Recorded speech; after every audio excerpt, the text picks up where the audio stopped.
Welcome to the Native Diamond Podcast. Oh, shit! What you waiting for?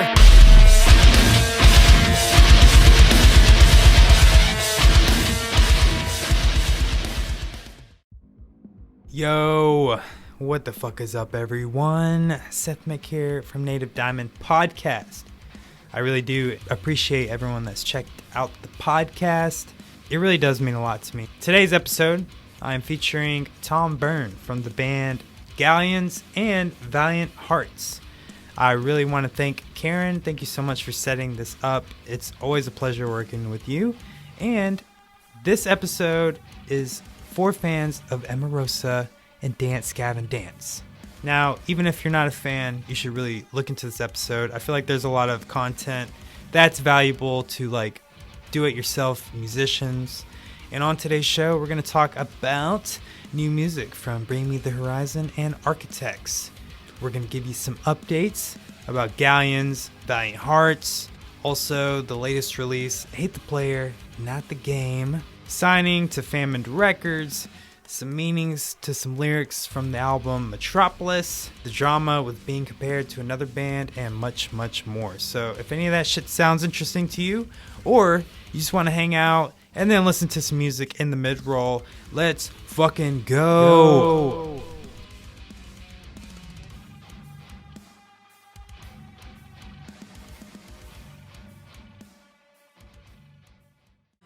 You said to hate the player, not the game.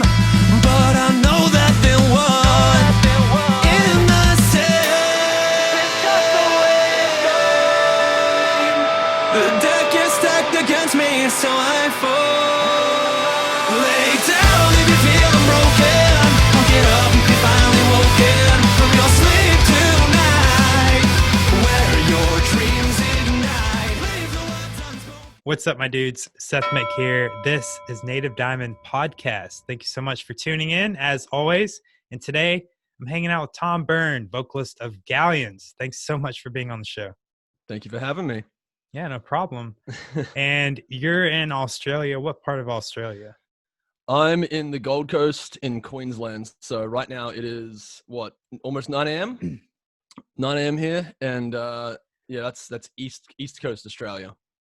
Oh, sick. Yeah. And it is 6 o'clock here, p.m. If you've never seen the show before, I start off with icebreaker questions. They're about 25 or so off the top, either or style questions. All I ask is that you say the first thing that comes to mind, and you can always pass if you don't feel like answering. Sure thing. All right, I'll kick it off with the first one. All right, who had a better album this year, Polaris or Fit for a King? Ooh, fuck. Just out of Australia, Polaris being out of Australia, I have to say Polaris. Nice. Polaris for sure, yeah. Um, I think I'd be strung up and hung if I didn't say that. Well, for the Australians out there. I would have said the same thing, honestly, but you know, It was a fucking damn good album. It was a good album. oh yeah, definitely. Above My Head was probably my favorite track from that. Yeah, dude, for sure. That was tough, and I'm doing a album of the year episode towards the end of December. Oh yeah, cool.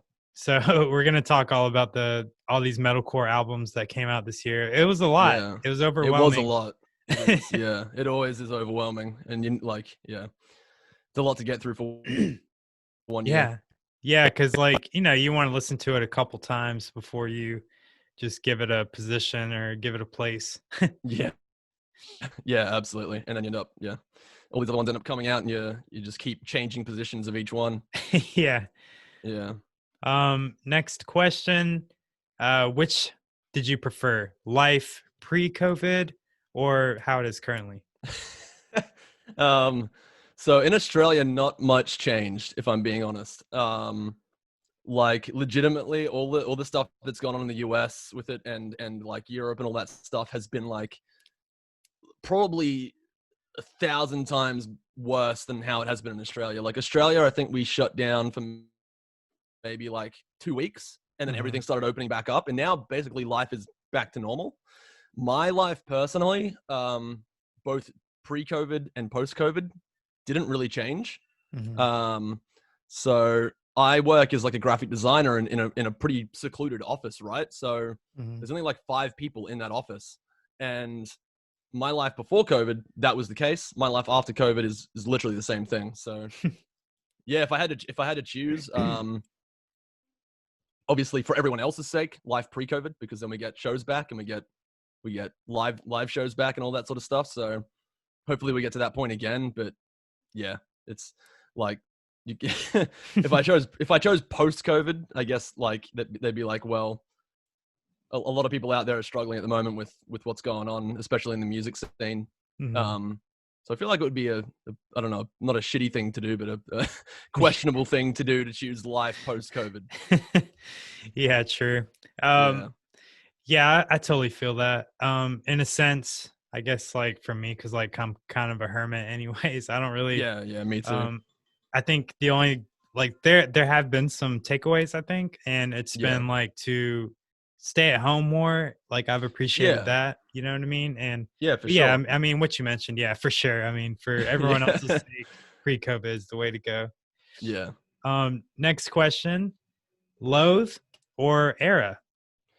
Oh, I gotta go with Loathe. Like, even though they're you know, they've been they've been praised by Deftones, actually, by Chino Marino, for like doing the Deftones sound, but like in their own way. And as someone that's been in a band that's like, you know, tried to take band A's sound and then do it in your own way, I definitely get that feeling. Like Mhm. from Loathe, I kind of know um like the comparisons that they get to like Deftones, because my other band has been like compared to Hands Like Houses and all that stuff. So I definitely get that. And Loath's music, in terms of just like, I like both bands, but Loathe just, oh, it's, yeah, Yeah. I love that band. Yeah. Loathe for sure.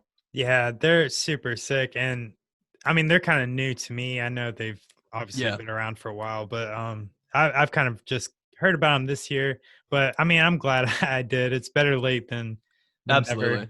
Absolutely. Yeah. Which do you prefer, hip hop or hair metal?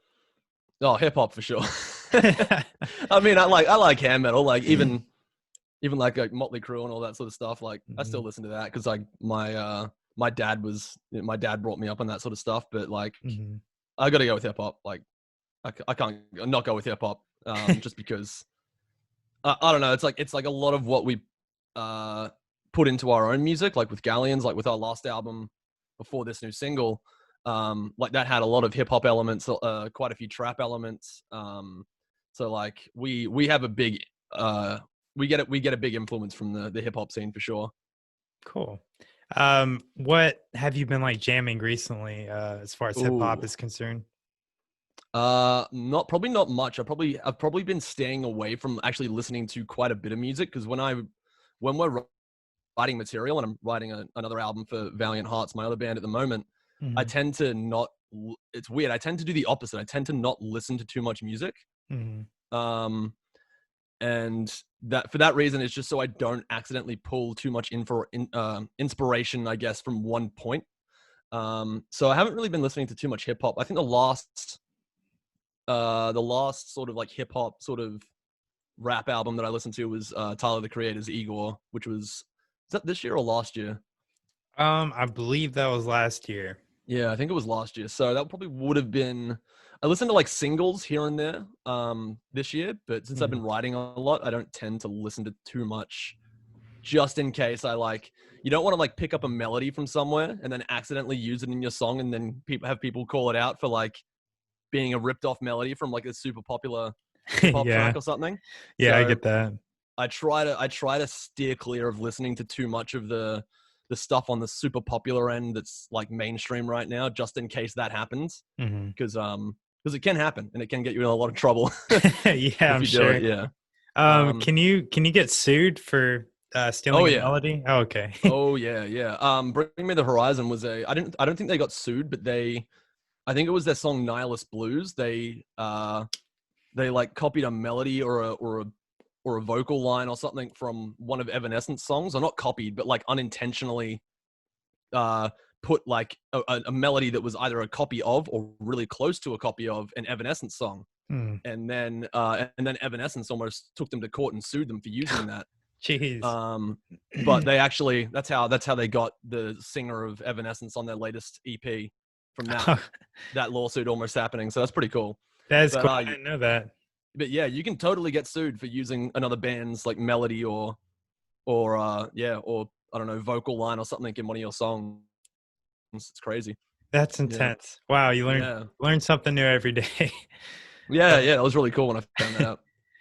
All right, so which would you rather do? Go back in time and redo a certain part of your life, or jump ahead to the future? Ooh. I feel like jumping ahead to the future is always a tricky one because you always miss out. I mean, like you always get the result of what could happen, but you always miss out on the parts in between. Right. So, going back in time, I feel like as long as I could come back again in time to the future or to the present, I would go back in time. Otherwise, send me forward in time. Nice. Yeah. Who's a better vocalist? Jake Lors from August Burns Red or Jeremy McKinnon, A Day to Remember? I'm screwed whichever way I go on this. Look, I probably listened to more. I wasn't really like too much into the A Day to Remember stuff, and like I didn't come into the Warped Tour scene until like very late, right? Like I probably didn't come into there until Warped Tour was like almost gone. Yeah. Which is crazy. So I was never really into like the whole A Day to Remember sort of side of things, and that sort of camp of people and that sort of popularity of them. So I've listened to more August Burns Red probably than A Day to Remember. So I'll go with August Burns Red. Nice. But Jeremy's fucking fantastic as well. Yeah, super good. I think often imitated, especially with the easy core stuff. Yeah, absolutely. Have you heard the new A Day to Remember single? No, Brick Wall. No, I haven't. I saw that come out, and I haven't had a chance to listen to it yet. I need to listen to it again. I'll give it a crack. Is it? Yeah. What's it like? Is it more like in the vein of their older stuff, or does it sound a bit more fresh? Or it's pretty fresh. Okay. Honestly, all the stuff that they've been putting out, it's them, but they've definitely gone in that direction. So they've evolved in a way. Yeah, but I'm not hating on it. I like it a lot. Did you listen to the new August Burns Red, Guardians? I don't think I've had a chance to listen to that yet. I think I listened to a few singles, and then I probably started writing more music this year, and then stuff just ended up falling off my radar. Yeah, I understand. There's been a lot. Like so much to listen to. Yeah, but it's pretty good. I recommend it, man. Like I think, especially if you're a fan, I think you'll like it a lot. They definitely evolved, and I like what Jake's doing now. Not that it's totally different. I just feel like he's coming to his own screaming voice a lot more. Yeah, sweet. Yeah, that's all you can ask for as a vocalist, to just be thought of as your own vocalist. Yeah, just I guess that like vocal color. Even if you pull inspiration from another vocalist or something, like the goal is to one day get to a point where people are like, that's that dude's voice. Yeah, for sure. Yeah. All right, so like, hold on. I'm trying to think of how to phrase this. All right, so which have you spent money on recently? Tattoos or video games? Oh, definitely video games. PS5, I just got, luckily I just got it. I was like, I think one of the last people in before the game, or we have EB Games. I think you guys have, what do you guys have in the US? You have, it's like GameStop. GameStop, that's it. Yeah. So GameStop is basically, EB Games is basically our GameStop. So I got into EB Games. It must have been like 30 minutes before they all sold out. So it was super lucky. And I ended up grabbing one, which is lucky. So I've been playing the Demon Souls remake on that. I don't actually have any tattoos yet. I don't have any yet. I've been meaning to. I was going to start getting them before COVID, and then COVID happened. And obviously no way to get tattoos with COVID going on. I just got one here recently. Oh, sweet. Yeah, it's like my lower neck area, so that was pretty intense. Yeah, that must fucking hurt. They all hurt in general, but yeah. Oh, that was You get used. painful. Yeah, I'm sure you get used. I'm sure it's much easier on the arms and stuff than it is the chest. Yeah, like any kind of extremity, I feel like depending on where it is, it really blows. And Yeah, fucking oh neck man, must hurt just because dude, all the nerves. it's so bad. Like from the Yeah, moment they started, I was like, it's just hard to find that happy place. Like, yeah. usually when you're getting a tattoo, you find that happy place and you can just zone out, but I'll it's kind try of and hard to remember do that. that. Yeah, I'll Oh remember man. that for when I go. My thing is, all right, so I mean, don't listen to my advice ever, but when you do get a tattoo and you're laying on your back, try to avoid counting ceiling tiles or something like that. Oh fuck. Yeah. But anyways, which would you rather have? The ability to fly or read people's minds? Oh shit. I think fly. I think reading people's minds is a bit much. Like you, especially if you couldn't turn it off. Like if you Oh couldn't turn yeah. that shit off and you were just getting people's like, oh, that'd be the worst. Just getting all these people talking to you without even knowing it, like all the time. That'd be horrible. You wouldn't be able to sleep. No, yeah, Like for sure. you just be like hearing the next door neighbor's thoughts like every day. Um, but yeah, definitely flying. I think a lot of people would go with flying. Yeah, for sure. So if you could go to a show, would you rather stage dive or are you standing in the back? Oh, that's tough. It depends what sort of show it is. I probably would never stage dive personally, just because I don't want to. I've never broken a bone, so I'm not starting now. Yeah, for sure. um, so I've never done it. Probably never will. I'm more of the safe guy at a show. Yeah, which I like going to a show to listen to the music, not so much to mosh and all that stuff. All right. Yeah, I get that. Yeah, Um, yeah. I mean, like you can do both. Don't get me wrong. You can do oh both yeah, for sure. yeah, for Yeah, sure. No, I feel you. I mean, I'm I'm a standing in the back guy now. I used to be all about the moshing and stuff like that, yeah, but um, I don't know. yeah. I've had a couple bad instances where it could have went really sour really fast. Yeah, so Like, is my brother. Yeah, mm, it's crazy that sort of shit. yeah, like I remember specifically, I was at a Chelsea Grin show, and this was like when they still had Alex as the vocalist, Yeah, and some dude was trying to open up the pit. I mean, it was pretty crowded because it was a club show, and yeah, you know how they do when they're trying to open the pit and they're pushing on you, and I don't know. yep, I just wasn't feeling it that day. Like I was I was literally trying to hug the stage to avoid being in the pit, and I yeah, just shit. wanted to be up close. And the dude just kept bumping me and shit. And eventually, I just shoved the shit out of him, and I was just like, I just wanted my personal space that day. Yeah, absolutely. And I Yeah, was like, fucking hell. I'm just Yeah, I'm not down with this right now. So it could have went really bad, but yeah. You gotta. Yeah, that shit's got to be. Yeah, that's really really scary shit sometimes. There was one time I went to a Vans Warped Tour, festival, and I think it was with my brother. It was maybe like, oh god, I don't know how many years ago it was. It must have been like 8 years ago now, maybe, or something like that. And I came out okay. He came out with a broken hand. jeez. So yeah, I think he was at like a Bring Me the Horizon thing because he would have probably only gone to see that band. Hmm. Um, so yeah, he came out with a broken hand and like a bloody nose, and I was like, okay, like this is what this is. Okay. So Yeah. yeah, That's probably why Warp Tour had to shut down I'll, for yeah, time being, the yeah, I lawsuits. would, yeah, I can imagine. Next question. All right, so it's another band one. Issues or Bill Murray? Oh fuck. Shit. Tyler Carter allegations aside, I would probably still. That's a really tough one for me because like Tyler was a huge inspiration as a vocalist to me, both him and Johnny's voices. So while I would probably go issues for even just the instrumentals alone, I still fucking love Johnny Frank and Bill Murray. Like that's what I've been jamming recently. Actually, I've been listening to Johnny's new EP with Bill Murray, and that's been that song with John Mess and Rory from Dayseeker is just Mm-hmm. fucking phenomenal. Yeah. I'd still go with issues mainly just for the musicianship. Mm-hmm. I still think like Bill Murray has fantastic instrumentals and vocals and all that stuff, but Issues' last album, Beautiful Oblivion, was like my top album for the year. Nice. Yeah. Yeah, definitely. Issues, man.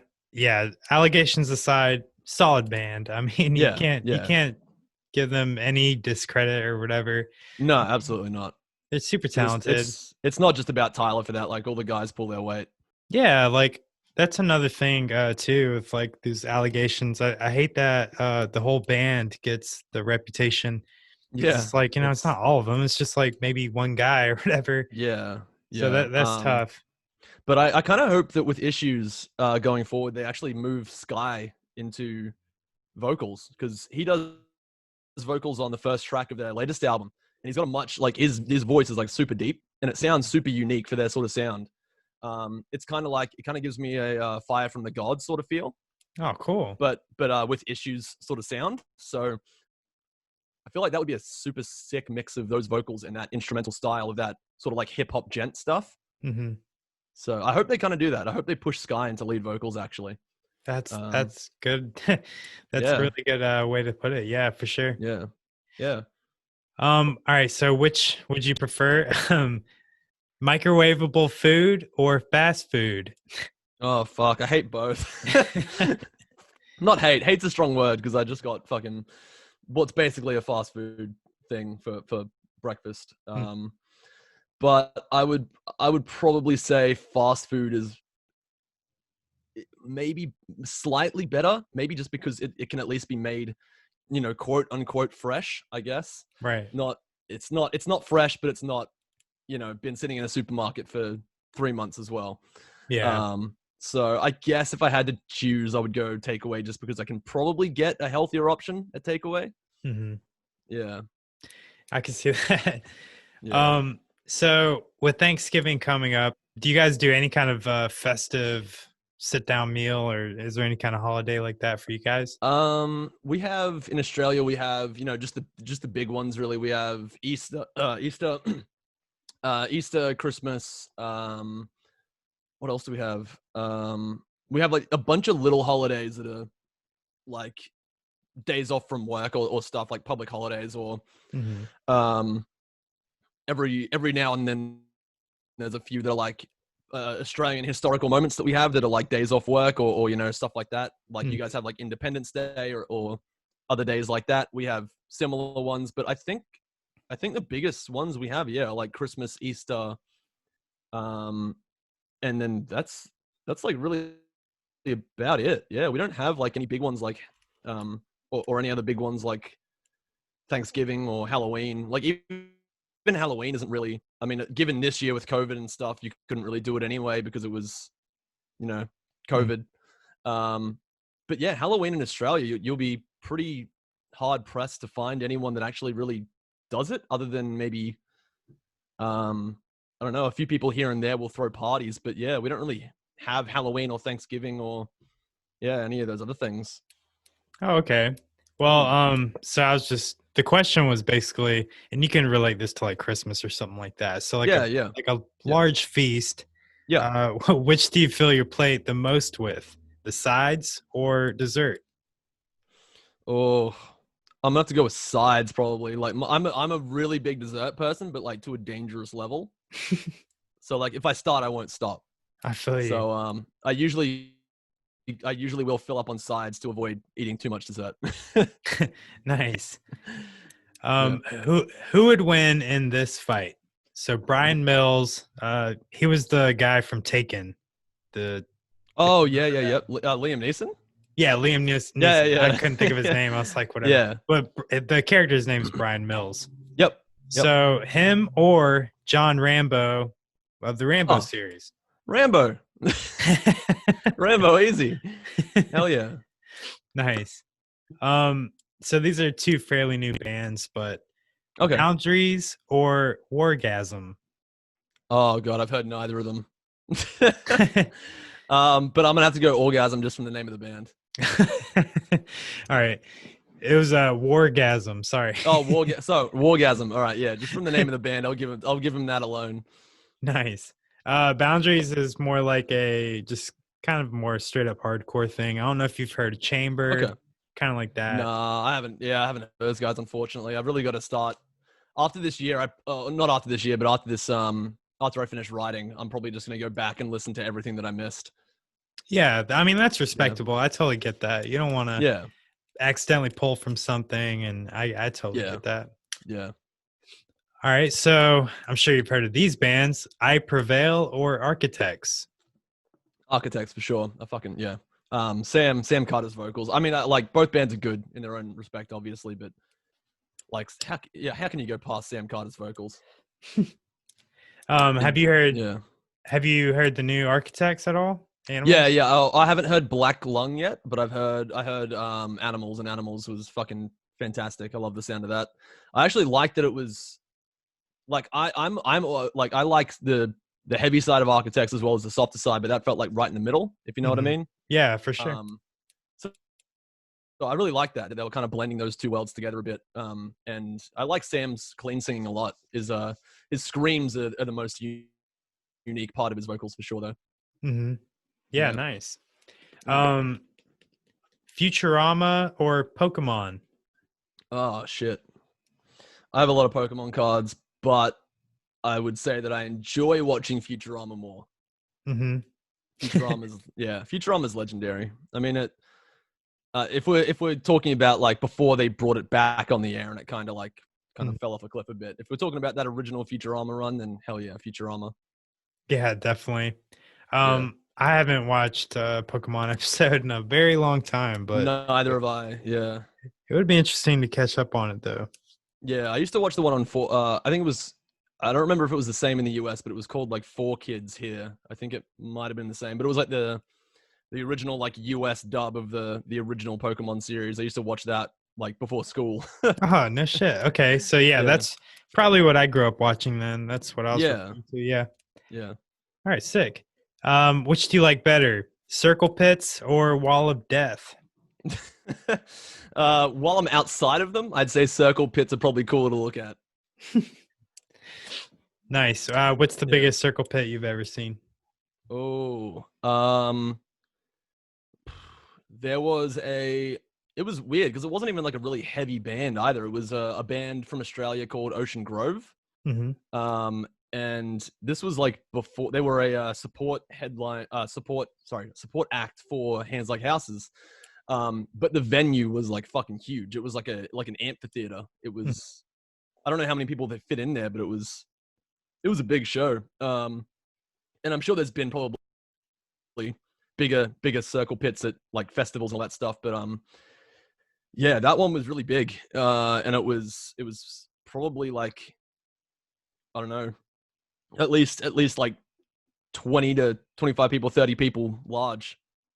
And it was kind of blew my mind that it wasn't even for like a death metal band or a hardcore band. It was for like they're sort of, Ocean Grove's sort of like a mix of I don't know, like maybe like a bit of Linkin Park here, a bit of like Blink-182, a bit of like they're a bit of all those sorts of bands that were from the like late 90s, but like with a more hardcore sound. Oh, cool. So pretty interesting. But yeah, I was surprised that was the biggest circle pit that I've seen for that sort of band. It was impressive. It really was. That's awesome. Yeah. Which headliner would you rather open for, Volbeat or Papa Roach? Ooh. I don't think I've listened to much Volbeat. Papa Roach, like how can you go past opening or supporting for fucking Last Resort? Yeah, for sure. Just as a pure, like, just as long as they play that one song, like, you're good. Yeah, for sure. Yeah. And you know, there would be a shit ton of people there. Yeah, for sure. I think they're a little bit more like recognizable, or you know, if you saw them on a bill, you would probably buy the ticket. Absolutely, yeah. They're kind of like a 3 Days Grace, or like not as much as a Linkin Park, but like still as recognizable, I'd say. Or not, maybe not as well known, but still people from that sort of, when Linkin Park, like Papa Roach and 3 Days Grace were all pretty big, would probably still recognize Papa Roach. Yeah, definitely. And I know they're still making new music, which is crazy. I heard them on the radio the other day. Yeah, it's so weird, but yeah, good for them. Yeah, seriously. Yeah. Which reunion show would you be most excited for? My Chemical Ooh. Romance or AC/DC? Oh shit. I was brought up on AC/DC as well, but I would say I'd still be more pumped for a My Chemical Romance reunion because it almost happened. Well, it is happening. It is happening still, but yeah, gotta wait until all the COVID stuff goes away, obviously. But no, like everyone's pumped for that. So Definitely. yeah, I'd say My Chemical Romance for sure. Yeah, you can't go wrong there. Yeah, The new AC/DC album, I don't know. I haven't really heard it yet. I heard their Yeah. new like single, but I was just like, all right, you know what you're gonna get. yeah, it's AC/DC. It's Yeah, they're not trying to reinvent the wheel. no, But so that kind of reminds me of something that I think is interesting. So like, bands, all right, we'll just say like Bring Me or whatever, or like Asking Alexandria, which would be a Yeah. perfect one for this analogy. But so, as time's progressed and they've changed, some people have been for it, some people have been against it. Mm. But a band like AC/DC that literally puts out the same album every time they do, Yeah. it's just like, but that has this like cult following. So it's like, Yeah. do bands, should they just like find their sound, so to speak, and run with it? Or like, should they always be trying to advance and trying to progress? I think it's a mix of both, but I think it's more towards the finding your sound and sticking with it sort of thing. Like you need to do the perfect example for me would be like Hands Like Houses recently. They had they had like one of the best debut albums of the 2010s with Ground Dweller for me. And then they like followed that up with like arguably an even better album or a more polished album. And then they had a really good third album. And then unfortunately, a lot of people left their sort of, they left the band because their fourth album kind of, I don't know how it did for them commercially, but critically it kind of flopped in comparison to all the other ones because they went in a more indie, like they were basically a post-hardcore band, like through and through post-hardcore up until their fourth album. And then their fourth album, they kind of just changed over to like indie rock. And it kind of threw over everyone for a loop. They kind of were almost unrecognizable as a band from that point forward. Mm-hmm. And then even with their then latest EP, they've kind of fallen off even more with that original demographic that they had for all their music leading up to their fourth album. They've kind of lost a lot of their fan base, I think. I don't know how they're going with garnering a new one with their current sound, but a lot of the people that that were there for the first, say, 10 years felt very, I don't know if betrayed is the right word, but very disappointed because their sound changed completely and they were unrecognizable as a band. People were even questioning if it was the same vocalist because he wasn't singing the way that he used to, right? So I would say that you need to kind of find your sound and stick with it, but also like introduce other elements slowly into your music that makes sense with your sound. Like how Bring Me the Horizon, obviously they started at deathcore and now they're back doing almost not deathcore, but hardcore songs that remind people of that sound that they still had or have. And I think if a band like takes a break and does say like an album like Ammo, which Bring Me the Horizon did, I'd say that as long as the music still like has effort put into it and you can still hear that there's like a soul behind it and there's still this there's the core to the music is still that band, I would say that it's still like going on the right path for that band, right? I would say if the band just does like a complete 180, changes their sound, doesn't sound like that band that they used to anymore, then it could really be detrimental for their career because they basically might have to start all over again. All their fans might just abandon ship and then they might have to, basically find a whole new set of ears to listen to their music.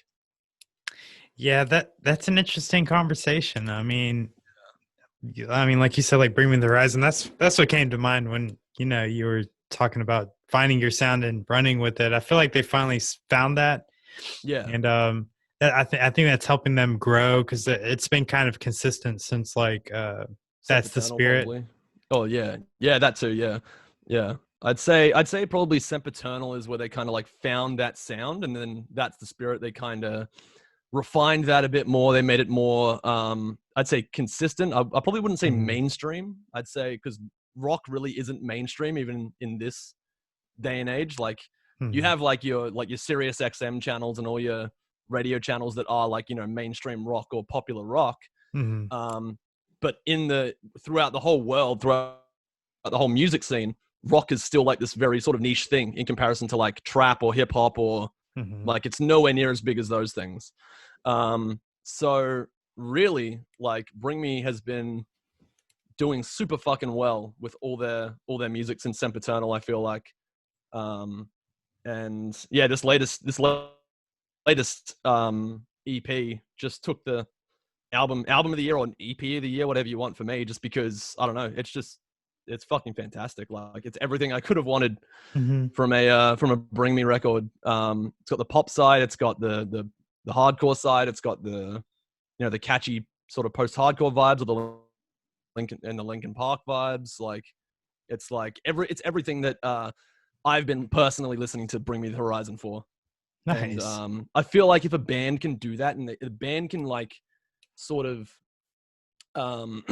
give you the best of both worlds, like they can give you all the sides of their band that they've sort of had over the years and bring that all into one record and give you that sound going forward.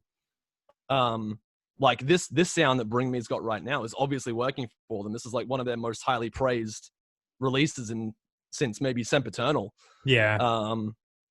And I feel like that's what they need to like zero in on now, and they just need to keep going with that until whether they get bored with it again or whether they want to do something different. Like I feel like they should just run with this for as long as they can, because what they've got here right now is fucking phenomenal.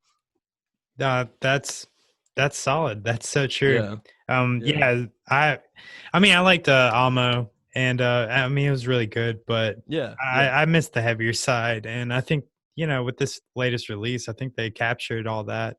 Yeah, I think it's, like I said, the best of both worlds, which is as much as like it, which is all you can really ask for as someone who wants both ends of Bring Me the Horizon.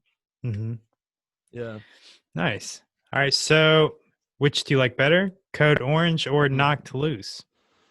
Ooh. I can see you wearing a Knocked Loose jumper, but I think I'm gonna have to go with Code Orange. I like the sort of the avant-garde, sort of more experimental side that they have, especially with like, again, influences that we take for our band or bands, not specifically from Code Orange, but we like a lot of experimental stuff. We like a lot of Max, our guitarist, is super into black metal, super into like a bunch of different hardcore or metal scenes.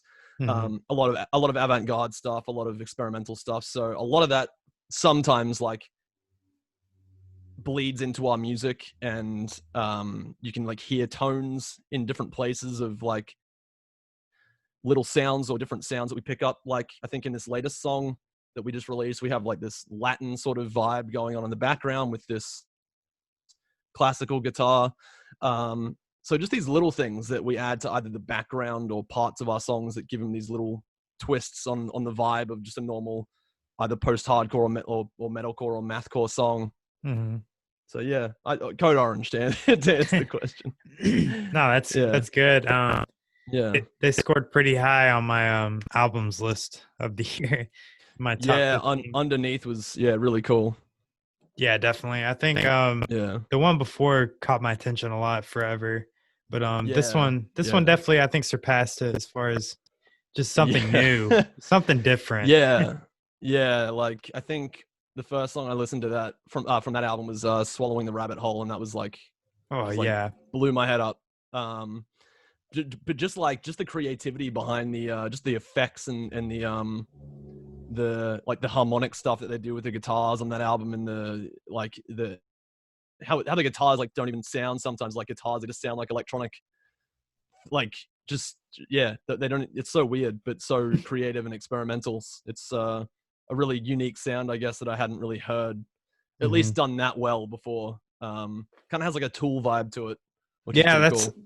that's always my comparison. It's like Yeah. Tool Core or something. Yeah. Yeah, absolutely. Yeah, I can see that. What scares you more, creepy crawlies or the paranormal? Oh, creepy crawlies for sure. I live in Australia, so Oh yeah, I'm um, sure. so like that's really like kind of blown out of proportion though. The whole like Australia is filled with the deadliest animals on earth. I mean, it probably is. Hmm.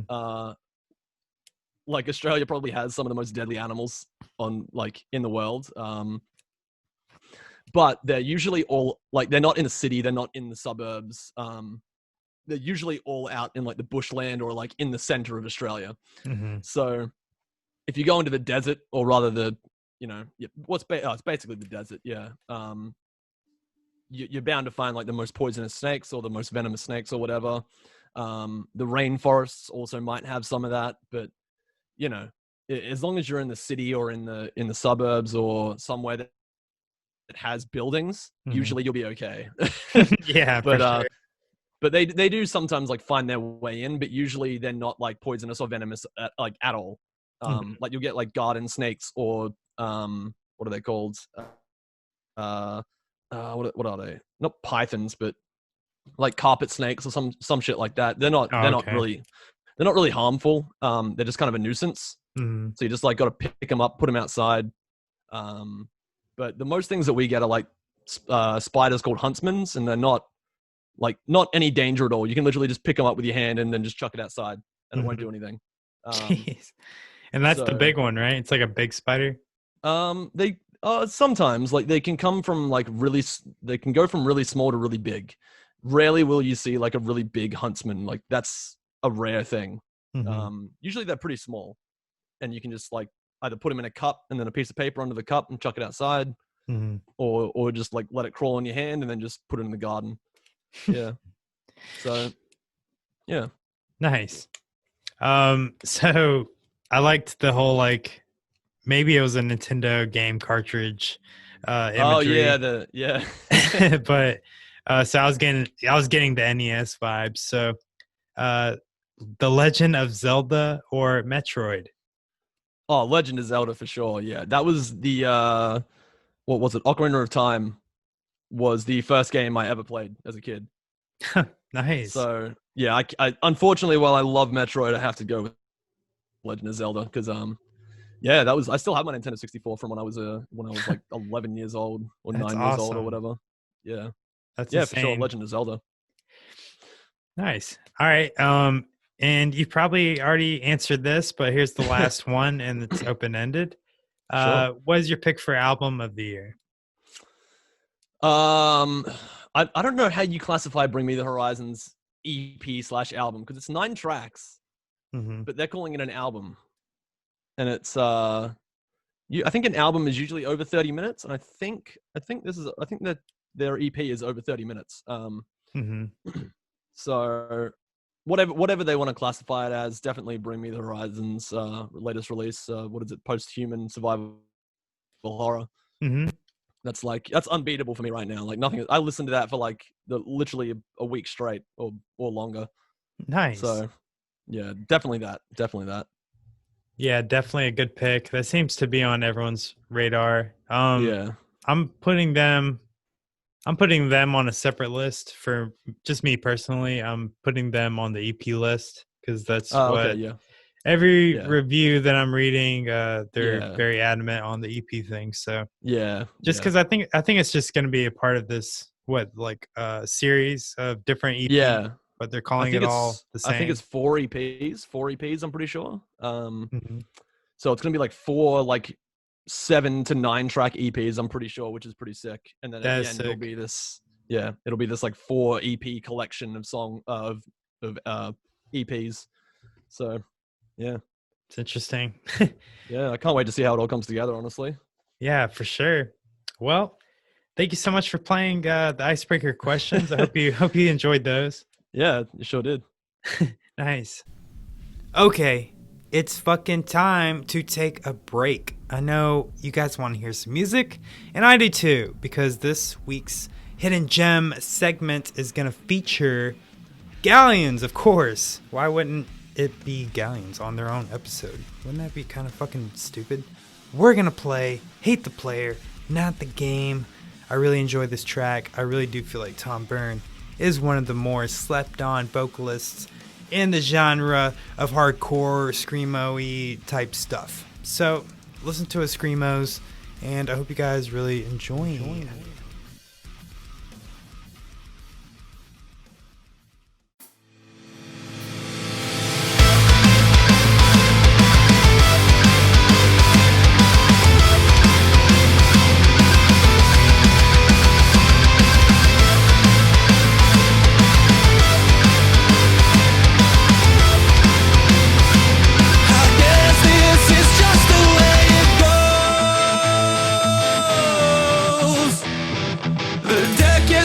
Against me, so I fall.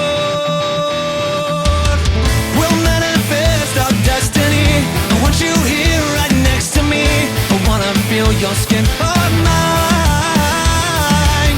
No sense of full security. I wanna give you all that I can be. Don't you worry, baby, I'll never leave you behind. Don't you turn off the light. Tuck me into bed at night.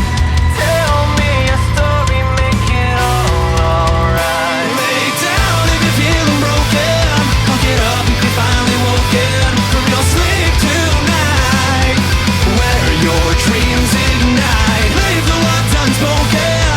Get it off your chest, you'll know that it's alright to watch your dreams ignite. Oh, oh, oh, watch your dreams slowly start to ignite, exploding into 1,000,000 little lights. We can't freeze time 'cause it isn't right. We're stepping down the clock until we go blind. Don't you worry, baby, I'll never leave you behind. Won't you turn your back on mine? Tuck me into bed at night. Tell me a story, make it alright.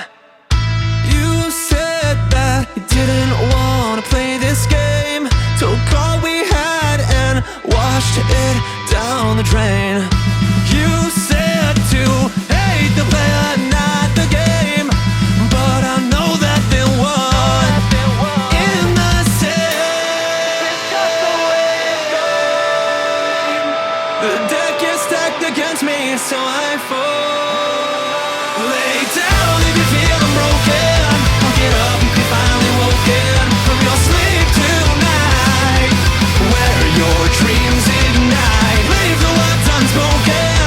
Get it off your chest, you'll know that it's alright to watch your dreams. Lay down if you're feeling broken. I'll get up if you're finally woken from your sleep tonight, where your dreams ignite. Leave the words unspoken. Get it off your chest, you'll know that it's alright to watch your dreams ignite.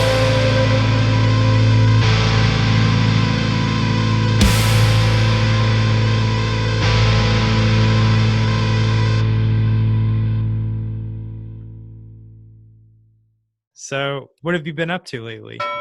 As I mentioned before, I've been writing.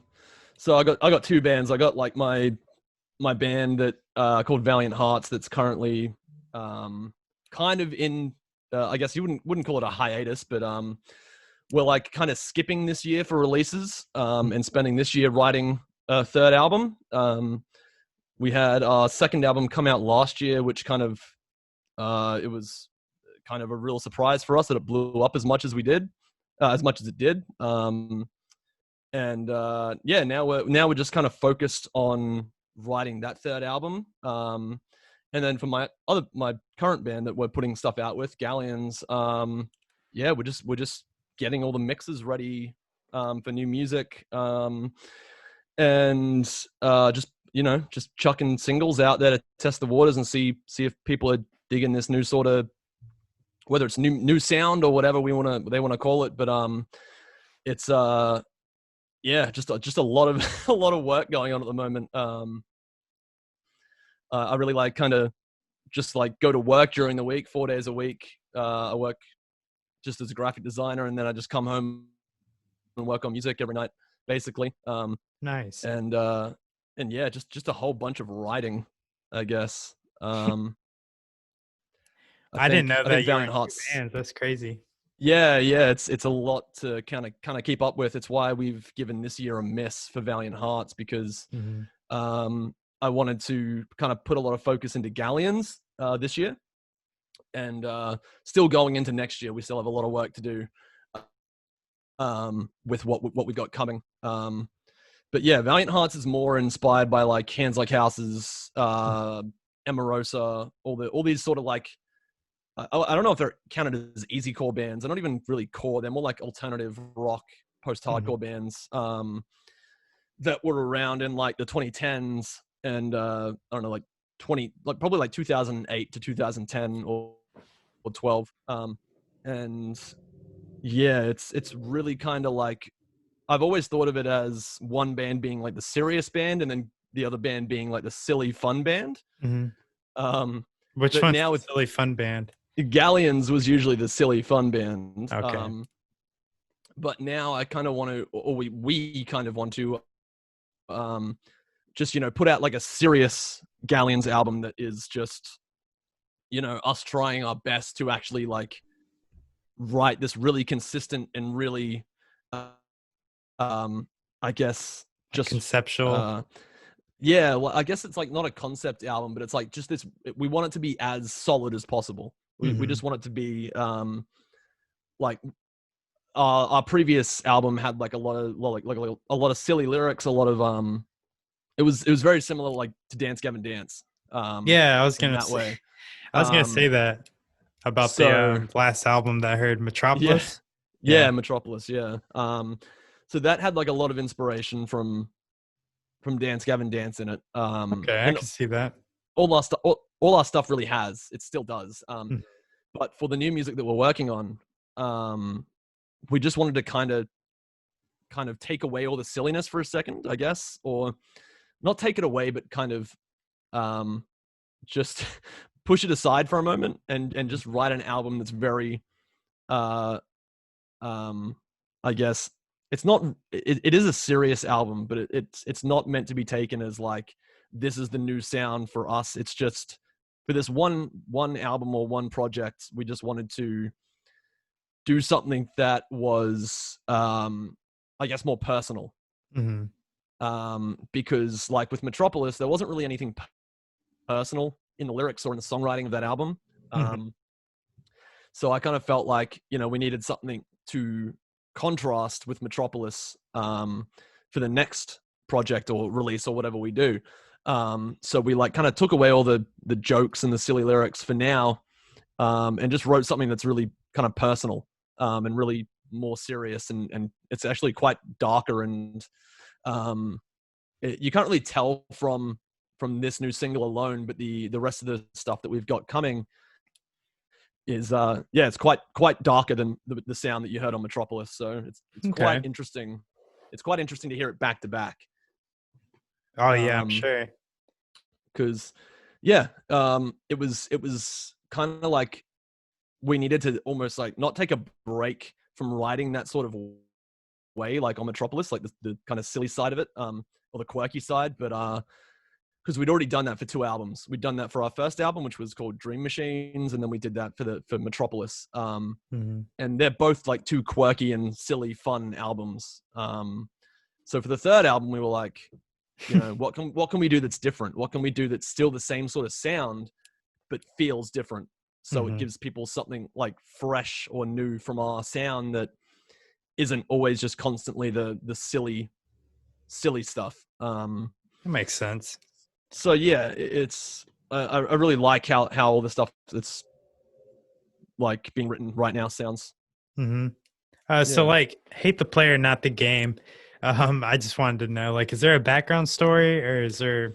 Uh, so it's the name isn't really. We didn't really think. I didn't really think too much about the name personally. It's more about. I guess the name more just kind of references what the song is about. Mhm. Because I think the original quote for that, for that state, that what is it? That phrase is like, "Don't hate the player, hate the game." Right. So I'm not sure if like that's been flipped around before in another song name. I'm sure it has, but I just flipped it around. And basically the meaning behind it is that, or I guess like it's hate the player, not the game. Is that if the game is like, I'm not trying to get too fucking deep with it. It's not really a deep name, a deep meaning to the to the song name at all. It's more just in reference to like I guess a point that I was in. I was kind of in like a dark place not too long ago, maybe like at the start of last year or the end of last year rather. And it was like just this really bad situation. So I guess the game kind of refers to that situation. And then I was kind of blaming the situation for how I was feeling instead of blaming myself for, not being able to deal with that situation, I guess. And there's kind of like a lot of self-loathing that goes on in that time, and like a lot of bad shit going on. And I guess obviously the player is like I don't know if it sounds stupid while I'm explaining it, but like it's like the player I imagine as like the person going through that situation and the situation being the game. So it's like Okay. Yeah.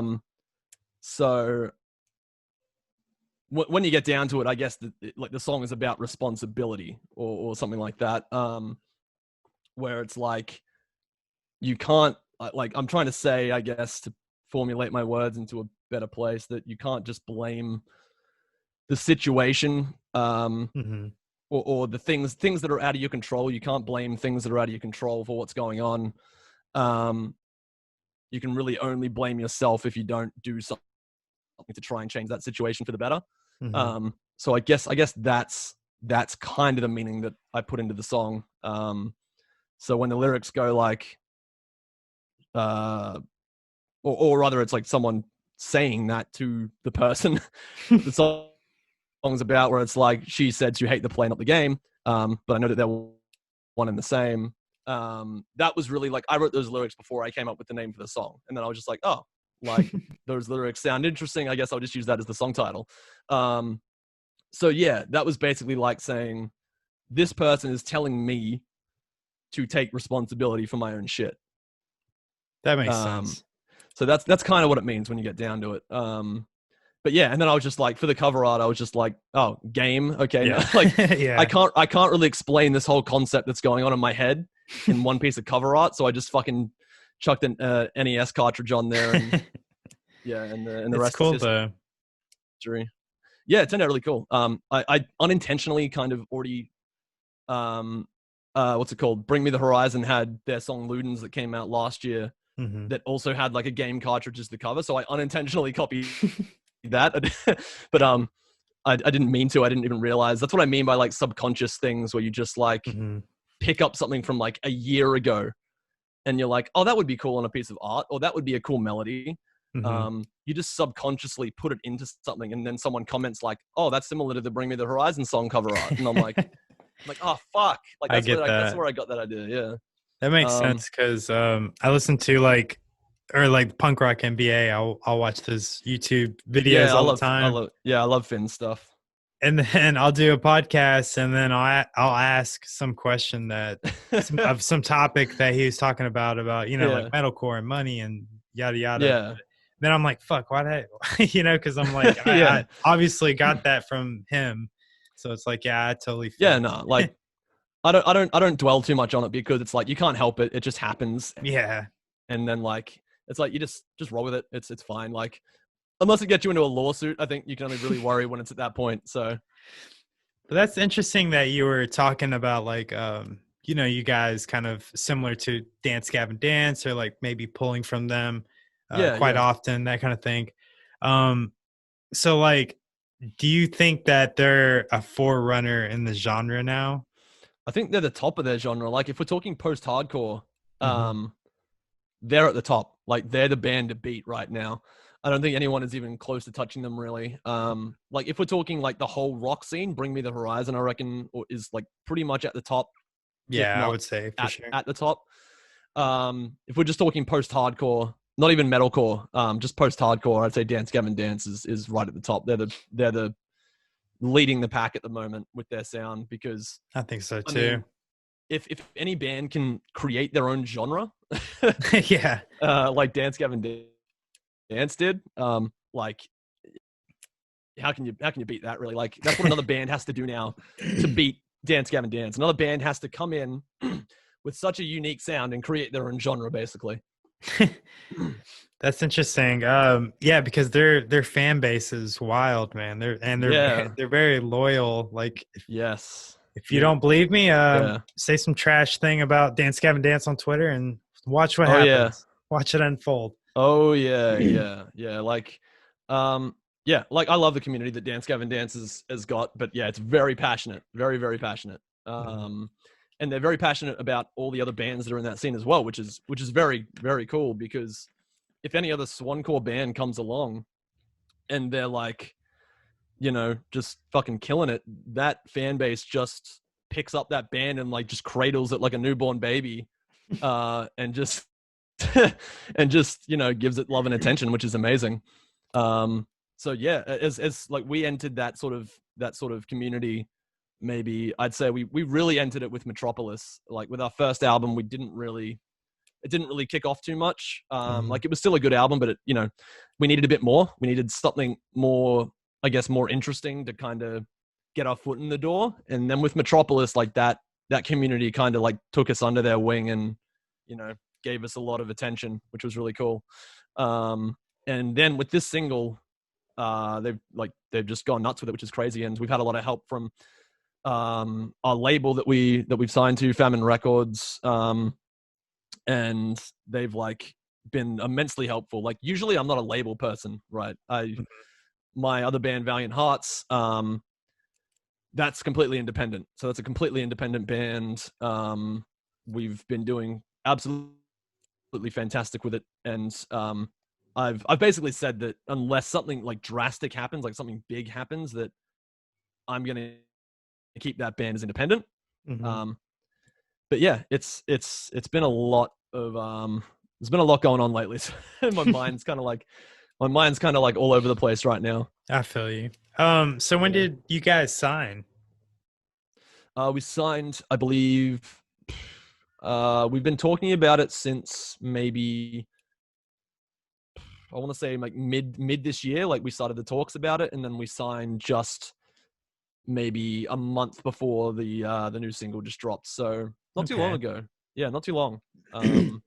But Chelsea, the owner of the record label, we've been good friends for a while, so it's a very mutually beneficial ship that we've got going on, and it's as long as we keep putting out good music, they'll be happy. So so that's all that matters to us. On both ends, we just want good music. How long have you guys been on like Spotify editorials? Did you land some from the last album or was this kind of Yeah, new?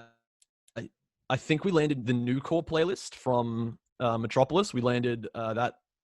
I think it was the 14th song on that album we got, which was also named Metropolis. We got the new core playlist on Spotify with that track, I think.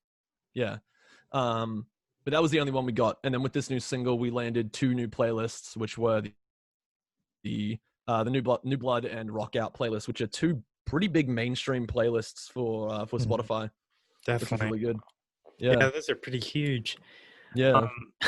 I wanted to ask since we're talking about Metropolis, but one Yeah. Yeah. line that really just not resonates, but it sticks in my head was Yeah. it was a line about something. Let's have a metal baby or something. Oh yeah. Yeah. Yeah. So the song Cybersex. Yeah, that's right. I was playing the game, and someone like a lot of people have guessed what this is about, but I was playing the game Near Automata, and that's basically a game about like these android humanoid beings that basically are unable to reproduce, but then in the game you find this colony of robots that are basically like they're more primitive robots they're basically like you walk in on the cutscene and they're basically just all fucking. Oh shit. And trying to make like these little baby robots, and it's fucking hilarious. That's funny. So that was the scene that kind of that I was thinking of when I was writing that, and it's just a weird song, but that's what I mean when I'm talking about like the silliness and the kind of quirkiness of that sort of writing that we did on Metropolis. No, I love it. It's funny. I like stuff like that. Yeah. You know, you always have those emotional records, sure, but then you got to have some. I think you have to have like those fun bands, those things you could just turn on when you're not feeling any type of way. You know?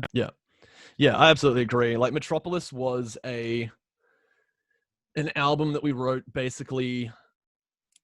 It just kind of all came from random places. Like we had these songs that were like maybe like 2 years old that we just took and we just repurposed into a Metropolis song, or we just wrote new songs around the sound of those ones that we'd had for a long time, and that kind of like is how Metropolis came to be. So it was kind of just, it wasn't really thought about, like it wasn't preemptively conceptualized. It wasn't really an album that we put too much thought into. We kind of just let what happened happen. And yeah, it kind of just became a 15-track album. How long did it take to like write and figure out all the parts and stuff? Yeah, that was a long process. It took like 2 years to do Metropolis. Okay. And the writing was about like a year of it. But we start writing a new album as soon as we're finished writing as soon as we finish writing an album, we're straight into writing a new album. That's how we do things. So this third album that we're writing right now, or have finished writing rather, the more serious album, it's like very much inspired by Emarosa's self-titled album from 2010. Okay. So it has that sort of vibe to it in a lot of the songs. But this one we started writing as soon as we finished Metropolis. So that's awesome. Yeah. What I like about your band is, you know, because like Emarosa, obviously, well, you guys are similar in the fact, but I think you guys definitely have like your own sound. But I like it because it's like I don't feel guilty for listening to it like I do like Emarosa, you know? Like with all the stuff going on. So it's like you always got that Johnny the what's it, what do I call it, the Johnny guilt in the back of your mind. Yeah, so to anybody who's listening, if you feel some type of way when you listen to Emarosa now, go check out Galleons. I think you'll like it and you won't feel all the guilt. Yeah, but I like Emarosa self-titled. That album is like my number one album of all time. Nice. And I definitely see the influence. Yeah, and when I was learning how to sing, I was just basically how I learned to sing was by doing covers of that album over and over again. Just because I loved like singing A Toast to the Future Kids. I loved singing a lot of the songs from that album. And you know, obviously if you're singing a certain song, you're kind of going to pick up things from that vocalist's voice, whether you like it or not, because you're trying to sing that song the same way as it was originally sung. So yeah, like over like 2 years of me singing that album, I kind of just picked up a few things, and I guess that's why people say that I sound similar to Johnny in some ways. But yeah, like I mentioned earlier, you kind of want to get to a point as a vocalist where you kind of have your own sound as well. So while I don't mind like being compared to Johnny at all, even if I'm not as good as him or whatever, that doesn't matter to me. I just want eventually somewhere down the line for people to go, oh, that's that vocalist, not just that's that vocalist that sounds like Johnny, if you know what I mean. Yeah, for sure. Yeah. That kind of leads perfectly into this question that I really thought about before I spoke to you, because I always try to at least have like just one question that I really did think about instead of just winging it like always. Yeah. So All right, my question is like now that we're in 2020 and it seems like everyone has like a bedroom studio band or just Mm, something that they've put together, some kind of project. yeah. Since everything's so kind of saturated at the moment, how do you differentiate yourself and your band from everyone else? And like, how do you get your band to stand out now that you can't play live shows and like you have Oh, to just use what's accessible, I guess. yeah. Well, we've we've never played live, so that's one thing. Like we've always been a bedroom project since the conception of the band. So like Mhm. Max, Eugene, and Sergey, the other three band members that play with me, and they're all in Russia. So, um, so yeah, we've never even met each other. We just communicate daily online. So Hmm. when all of this COVID stuff started happening, and all these bands were like, "Well, fuck, how do we write music, and how do we do stuff? How do we make music without being in the same room as each other?" Mhm. Me and the guys were just like I think it was Bring Me the Horizon actually that that I saw say this specifically. They were like, like we've had to overcome these challenges where we've had to learn to be able to write music when we're not in the same room. And I was just like we've been doing that for like 5 years. Yeah. And I was like, it's not as hard as it sounds. Like it's really people are always like, like they must like really, really struggle to write music because they're not in the same room. But no, it's like it makes it so easy as long as you have the right tools to do it. Mhm. And to, I guess, differentiate your sound, it's not always about really differentiating, I guess, because people compare us to Dance Gavin Dance, and that's fine. I think it's about finding, or rather every musician is going to have their own quirks to their music that make it sound unique. Mhm. I think it's just about finding a sound that works for you as a band, even if it's a similar sound to someone else, and just doing that sound as best as you can, like to the best of your abilities, to the best of the tools that you have at your disposal, and then just writing the best music you can, and just seeing how it goes. Like even if you get Mhm. compared to another band, that could actually help you in the long run, because you might get compared and people might go, this band sounds similar to this band, check it out. Mhm. So I think you will always be differentiated by your sound regardless of what you do, Okay, because yeah. as I mentioned, every musician is different. They all play different ways. They're all going to have different traits of their personality that go into their music. So inherently that music is going to sound different from, or not different, but have unique elements to it compared to other things, just because of the person that's playing it. Mhm. Um, and yeah, like both my bands that I'm in have always been compared to other bands. Mhm. It's really always been beneficial because it always either gets drama out, and people are always either like shitting on the music for being too similar, Mhm. which is okay because that just gets us more attention, Right. um, or they praise it for being similar but unique enough in its own right to stand on its own, Mhm. which is also good because then you get positive praise from everywhere else that gets shared around and posted to other places, and they're you know um like yeah, it just helps being compared to another band sometimes. And you Mhm. shouldn't really, as a musician, you shouldn't be afraid of that happening. I guess I was afraid like of that happening with my original band sorry, not my original band. My original band's Galleons. That was the one that started first. But with Valiant Hearts, I was really afraid of being compared too heavily to Hands Like Houses. Um, but I've learned to accept that, basically because it's been so beneficial for us. Mhm. That makes sense. Yeah. Yeah. So like how did Galleons, how did it get as many streams as it has now? Like what did you mainly like focus on? Did you focus on like advertisements, promotion? Um, What's up?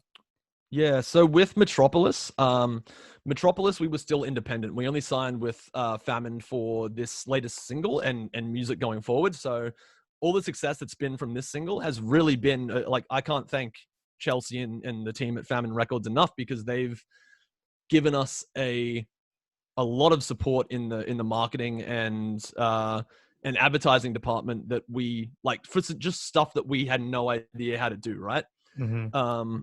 So a lot of new things that we've learned just from partnering with Famined Records. Having them being able to manage the sorts of ads that we put out has definitely helped, and them knowing which demographics to target to basically, like, you know, help drive people to Spotify and all that sort of stuff. But with Metropolis was interesting because I did all the marketing and all the advertising myself.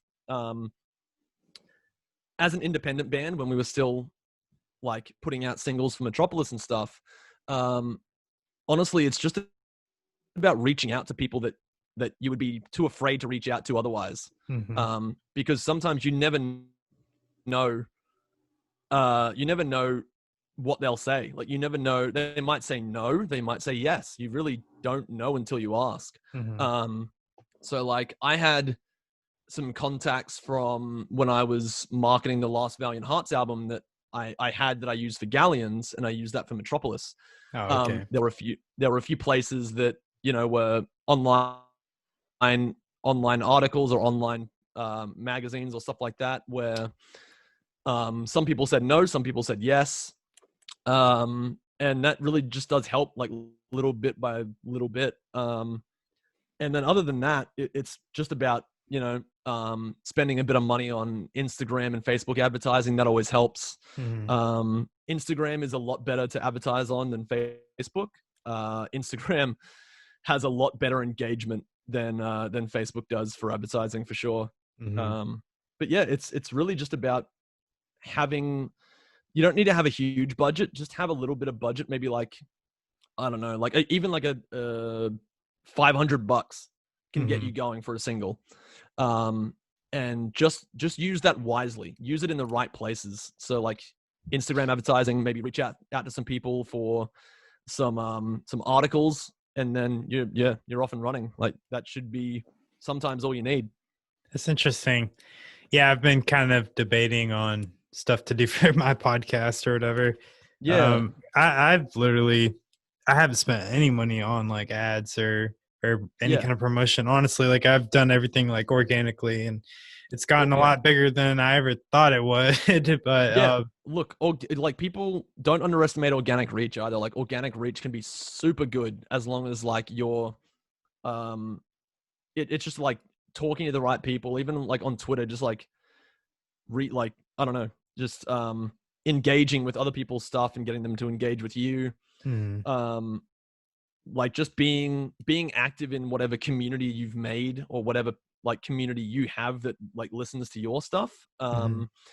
Like on Twitter especially, we're extremely active with everyone that like will comment on whatever someone shares with, like, to do with our music. We'll say thank you. We'll ask them like how they're enjoying it. Like, just engaging with your community is one of the most beneficial things you can do for organic reach. Yeah, that's awesome. Yeah, I appreciate everything that you're saying. I think there's a huge like DIY presence on the show. A lot of my friends in bands and stuff like that, a lot of them are indie, and a lot of them are like newly signed. So I mean, I think even when you're, you know, just got signed or whatever, I've been getting a lot of response from people that doesn't mean you've made it by any means, and there's still like a lot of hustle, obviously. Dude, yeah, there's so much work to do. Even when you are signed, and even when you're as big as, say, like a band like Bring Me, like, there's still so much work to do. Like, that becomes your life, essentially. When you get to that level of like a Bring Me the Horizon or a Day to Remember or whatever like that, the music essentially becomes your job, which is great. If you love doing it and it becomes a job and it becomes a business, that's personally all I can ask for. That's all I want to do. So when it gets to that point, you still have so much fucking work to do, because your job is to just constantly write music, constantly work with the correct people, make the right decisions. And it doesn't always come down to a label level. Like, say, like Bring Me, they're probably signed with some huge label, right? All the label probably worries about is if they're, you know, like, they're active. They're actively working on stuff. They're actively doing stuff to bring in revenue for both the label and themselves, because it's a job. So yeah, like, even at like a newly signed artist level, there is still so much work to do, and you'll never stop doing work. But it should be work that you love doing. That's the whole point. That's true. Yeah. So would you like credit your success with basically being yourself, having fun, or has it always been some kind of like a well thought out machine, so to speak? I think it's both. When I write music, it's just about being yourself and just writing what you want to write. On the business side of things, though, you need to be very, very conscious of like stuff like budgets, stuff like scheduling, stuff like production, all that sort of stuff. You need to be really smart with it, just because any one element that you don't think about in a release of an album could be its downfall. Like you could have production that you don't put enough effort into, and then people could shit on the album for it having bad production, right? Mm-hmm. Or your advertising budget could be, maybe you've put too much money into something else instead of your advertising budget, and your advertising budget might be too small to actually get the word out there properly. It could be any number of things. So, I think it's got to be a mix of both. I think it's really got to be a mix of both. And I think we've tried to really do that so far. I've been really conscious of it since maybe Metropolis. I've been really, especially with Valiant Hearts, like Odyssey, our last album, I really, really tried to DIY market that myself. And it came out really respectable. Like, I think most of our videos for that album have like close to 100,000 to 200,000 views on YouTube. Wow. And that was through Dreambound. So that was really a really good use of our advertisement budget, right? So that's what I kind of mean by choosing smart places to use the money that you have available for your budget. And we pushed all that content to Dreambound, and that then led to Spotify plays, and it kind of just all circles around and just gets the word out there more. Yeah, so, definitely. Yeah. I wanted to ask, so like I've noticed a lot of bands that I like, they're coming from Australia. So what is in the water in Australia that all these great bands are just being produced? It is pretty weird, if you ask me. I don't know. I can't explain it either. I think it's a mix of the fact that I don't know. I think it's because it's like it was super underground here for a long time. Like there were like a lot of, compared to like the USA or Europe or any of those places that are much bigger than Australia. Australia doesn't have nearly as many venues as those places. Not as big of a population, So there were a lot less people here that probably were into that music. And even myself, I don't know like any of my friends that really like this sort of music, like hardcore or post-hardcore, whatever you want to call it. It's a very niche sort of thing. So I think now that all the kids that were listening to that sort of stuff in the 2010s and like 2015 and all that sort of stuff, like currently like funneling through into adulthood to like they've all got enough money to make their own music now and all that stuff. I think all that underground scene from all those people that were listening to it as teenagers or kids 5 to 10 years ago are now currently all popping off, and they're kind of all finally doing what they can, what they can really do with their musical talents. And that's exactly what happened for me. Like I was listening to, I think Hands Like Houses was really the band that pushed me to get into music, or Emarosa rather, probably a mix of both Emarosa and Hands Like Houses. And then I started doing just like shitty covers and stuff like that, and working with Galleons back in 2015. And then you're not really seeing us come to making, I guess, more like we didn't really start making music properly until like Dream Machines, which was 2018. So for like those first like 3 to 4 years, we were really just fucking around making, whatever we could. And then we started getting serious about it, and started trying to actually put out actual releases and market them and all that stuff. And I think a lot of people in Australia are in the same boat that I am. So I think that's why you're seeing so many bands like this come from Australia. I just think that niche scene, that niche following of underground hardcore music is kind of like finally coming out. That makes Like, sense. Yeah. Yeah. I don't know how else to explain it, honestly. Yeah. Yeah, that makes a whole lot of sense because, you know, in the States, obviously, like it was around that MySpace period, I guess. Yeah. And like, you know, the emo mall stuff, like Hot Topic was very popular and they were pushing a lot more of the emo stuff and Yeah. it was just easily accessible, I guess is the way to put it. But, yeah, for sure. and now it's kind of weird because those people that have grown out of the emo stuff, either they're still involved in it to some extent or they're into like Dance Gavin Dance and Yeah. just kind of more of the niche, even more niche stuff, or they've kind of taken a different turn to either kind of like the emo rap side or even EDM. So Yeah, for sure. Yeah. I think, I just think a lot of people in that underground scene in Australia, have just more grown into it, have more grown into the hardcore scene over time. And now in like the last five years or so, they've started just finally like making the music that, they've wanted to make, for a long time since they were either teenagers or whatever. But, like the Hot Topic scene and all that stuff was never really that big in Australia. So I think we're playing a bit of catch up.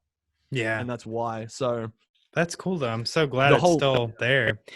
yeah, me too. I just wish, that it was a bit bigger, and I hope it does get bigger. I think it'll get bigger because we've had like a few venues that have like changed to be more like we used to have like some venues that were specifically for like hardcore shows and all that sort of stuff. And I'm not sure if like some of those have been affected by COVID. I'm sure they have in some way, but I just hope it kind of like gets back on its feet. Right. And I think Russia and Japan. Oh, hell yeah. Definitely still alive there. It's so dead in the States. It's not even funny. Not a lot of people listen to this type of stuff. So it's like very frustrating just trying to have common ground, you know? Absolutely. Yeah, absolutely get you. But oh God, Japan is fucking popping off at the moment with like hardcore music, with post-hardcore, because it's all in there. Like it's all in anime now. Like that's the thing. Like, that's what that's what I've been saying. And somebody tried to roast me, and they're like, "Oh yeah, everything from Japan's anime," and I'm like, "That's not the point. Like that, it's just a hot aesthetic right now." Yeah. But like all like the anime, like we get a lot of comments in our music that say, "Oh fuck, this is like an anime opening" or some shit like that. And I'm like, Japan has been using this shit for like years, like since like I don't know, since like back in the 90s, like they've been using hardcore and post-hardcore music and stuff like that as anime openings. Yeah, for sure. Because it's always such like, it's meant to be energetic. It's meant to be like all this sort of music that gets you like really pumped up. And that's always what anime has had. So like, in a way, I kind of feel like a lot of post-hardcore actually was inspired by a lot of Japanese anime and all that sort of stuff. And then it's become so popular in Japan. Yeah, it's become so popular in Japan that it's actually gone into the mainstream, what's it called? The mainstream music scene in Japan, because just of how popular anime is. So I would say that this type of music is actually more popular in Japan than anywhere else in the world. I could see that for sure. Because what's it called? There's bands in Japan that are just fucking huge, that like pull huge numbers. Yeah. And they're like post-hardcore bands. They pull numbers that are like not as big as like say like fucking Kanye or Drake or whatever, but pretty big. Like pretty freaking big. Like they pull like this band's like Baby Metal and Made. I was gonna say like, Baby Metal. They're huge. And it's crazy how what is considered a niche or like underground genre or set of genres everywhere else in the world is like mainstream music in Japan. It's pretty crazy. That is pretty crazy. Yeah. Well, anyway, we've been talking for a hot minute. It's crazy. It's been fun as hell. I really enjoyed, just picking your brain on stuff. Yeah, absolutely. So you guys have never played a tour or anything like that, or even with your other band? Or No, never played live. Both Australian Russian bands. Okay. Yeah. Have you been in a band before that maybe Nope. played? Nope, never played live at all. So That's if it ever interesting. happens, I'm really looking forward to it. But I know a lot of practice goes into it, so we'd have to choose Yeah. our songs. We'd have to choose our songs very carefully so I can actually play. Because with a lot of Valiant Heart stuff, especially, there's like a lot of overlapping layers for the vocals. Mhm. So we would have to very carefully choose how we play those sorts of songs. But yeah, like I'd love to play live. Just it just needs to be financially possible, I guess. Mhm. Because if we just toured Australia, we're bigger in the US than anywhere else, really, which is surprising. It's crazy. US and Japan are our two biggest countries, I think. Or Okay. US, I think it's like a three-way. Like US is first, and then maybe like somewhere in Europe is second, and then Japan. Mhm. So if we toured Australia, like we would have to pay for flights from Russia to get the guys over here, or I'd have to fly to Russia, and then we could Mhm. play shows in Russia. But yeah, we should really be playing live first in a place that we're biggest in, which would be like the US or Europe or somewhere. Mhm. But that is expensive as fuck. Like, Yeah, for sure. we'd have to pay for flights, we'd have to pay for booking, we'd have to pay for either transport or motels along the road. It's just way more than we can afford to do right now, as being as small of a band as we are. Really.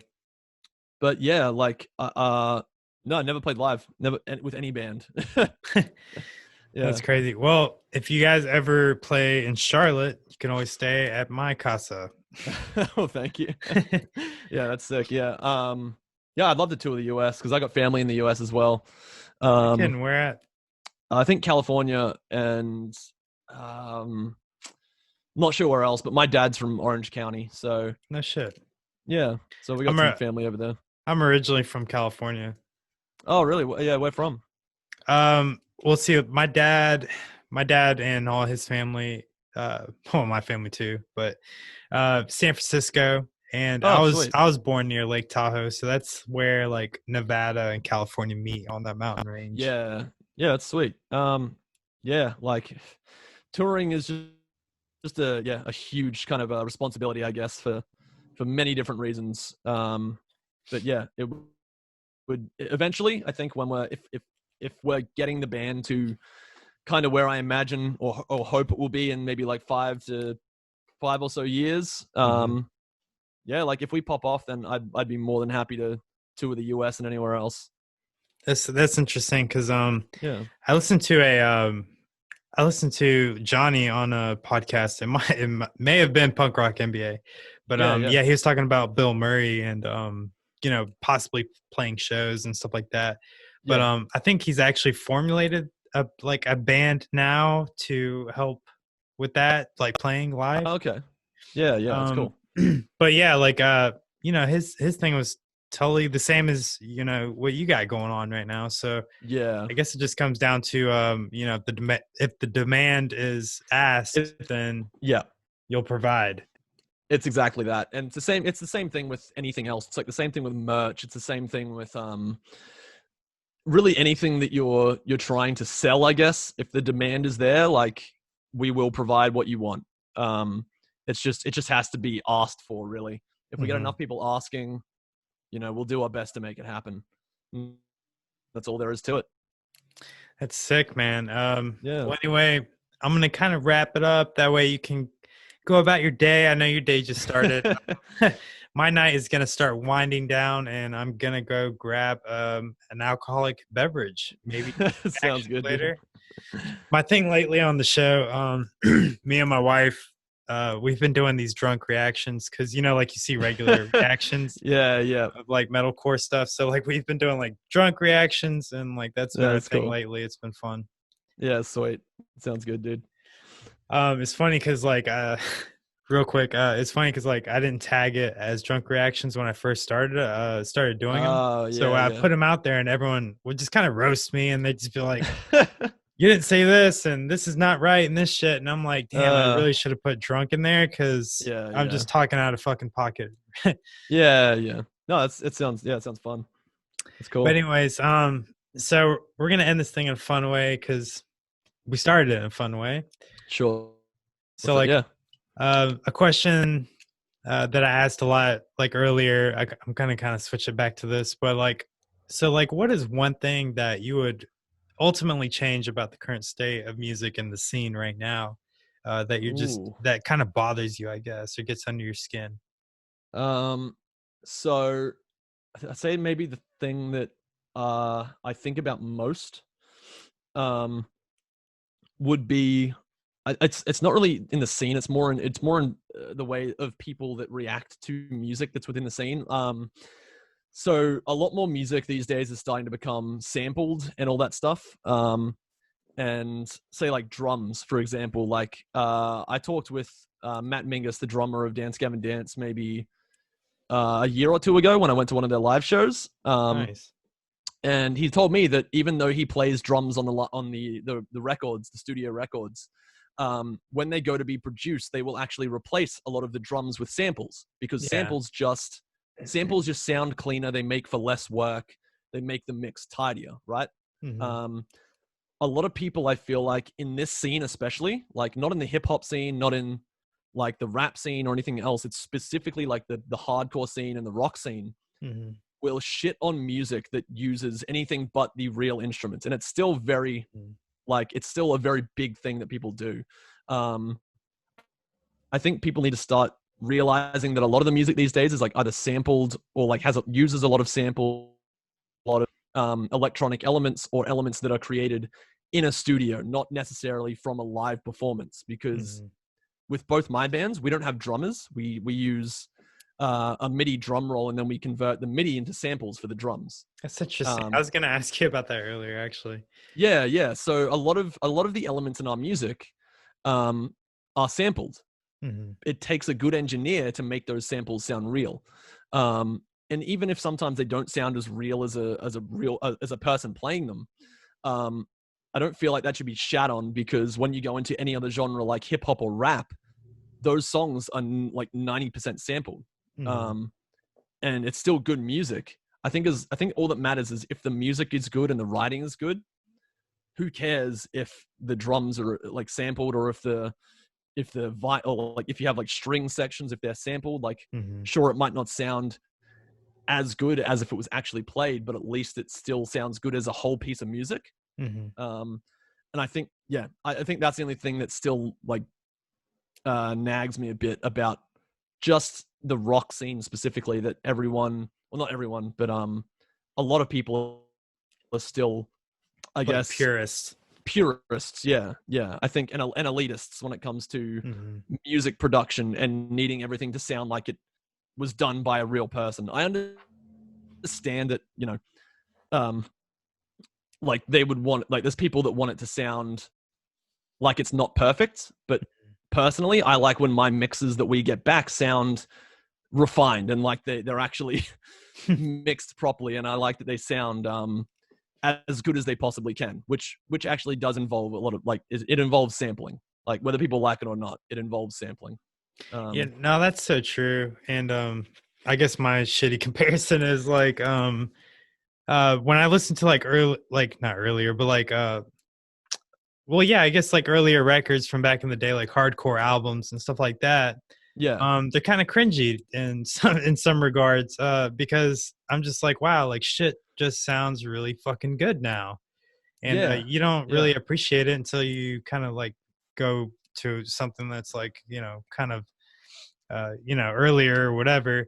um absolutely, I don't yeah, know, it's just different. Like if you take like, I don't know, we'll just say like Bring Me the Horizon, like listen to their master from like their very first yeah, yeah, album till now, and yeah, you're like, wow, like it's night and day, like as far as what you can hear and what's in the absolutely, yeah. but I mean, some Like, people like that kind of stuff, so it's like, yeah, like I won't knock anyone for liking like actual like production that sounds like it is less, I guess, produced. mhm, yeah, Like, but I'm a person that likes really, like, I don't even mind overproduced stuff. I like shit that sounds, crisp. I like, yeah, crisp and produced, and uh that is done by a producer that really like put a lot of time and effort into the mix. Mhm. That has really like really polished a song. Um it doesn't need to sound, I guess, like the comparison is that people that don't like sampled stuff or stuff that's too produced is that it sounds too clean. It sounds too what's the word for it? Sanitized. Yeah. And I get that. I totally get that. I like both sounds. I like sounds that sound more dirty and super clean as well. But I think they should be appreciated in their own ways. Mm-hmm. I think you can appreciate a song for having more realistic production and less clean production. And then you can also appreciate songs that are more cleanly produced because they both take a lot of effort in different ways. Mm-hmm. Yeah. So that's my true. only thing I'd say. Yeah. And I think, in my opinion, and it's just my opinion, but like, rock is like probably one of the hardest to record. It absolutely is. Yeah. Like, especially guitars. Guitars are a really big part of it, and they need to be recorded and edited in very specific ways to get the best sound possible. Mm-hmm. Vocals you can really do with a really nice mic and a bedroom these days. Like, you don't need a studio to do vocals anymore. But I feel like guitars should at least be done with a lot more care, I guess I would say. Mm-hmm. But yeah, like guitars and vocals are two of the only things that you can't really sample yet. So until guitars become sampleable, I'm sure people will shit on that for a long time when guitars finally become, you can replace guitar parts with sampled guitar parts. Maybe you can already do it. I'm not sure. But yeah, I think that's just the one thing from my side that I think this scene should really start to appreciate more. Mm-hmm. That sampling actually does sometimes take as much effort as actually playing the thing. Definitely. Yeah. All right, sick. Good answer, dude. Well, anyways, I really do appreciate you being on the show. And yeah, thank you for having me again. I'll go ahead and wrap it up with the outro, and then I'll stop recording, and we can chit chat after that. But yeah, no worries. Any final thoughts? Anything in particular you want to tell the viewers about the band? Anything you're about to release? Anything you want to say? Yeah, we got new music still coming up. So if you've had a chance to listen to our new single that's out now, just expect, I guess, stuff along a similar line to that. And hopefully every song gets better from here on out. Yeah, we got a lot more stuff. Awesome.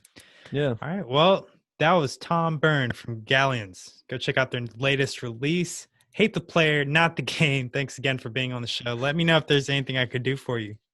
Yeah, no worries. Thank you. Yo, that pretty much does it for today's podcast episode.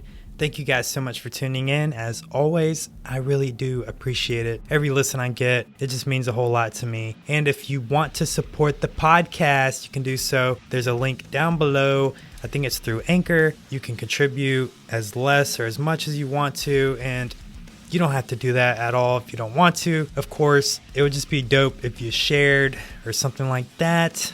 Just let other people know about the podcast, because all these platforms, they do a fucking shitty job of helping promote podcasts. So if you like the show, please recommend it to a friend, or give me a dope ass rating or something like that. Or just keep tuning in as always, because I'll keep doing my thing. I do appreciate each and every one of you. And until I see you guys on a future video, shine on. Hell yeah.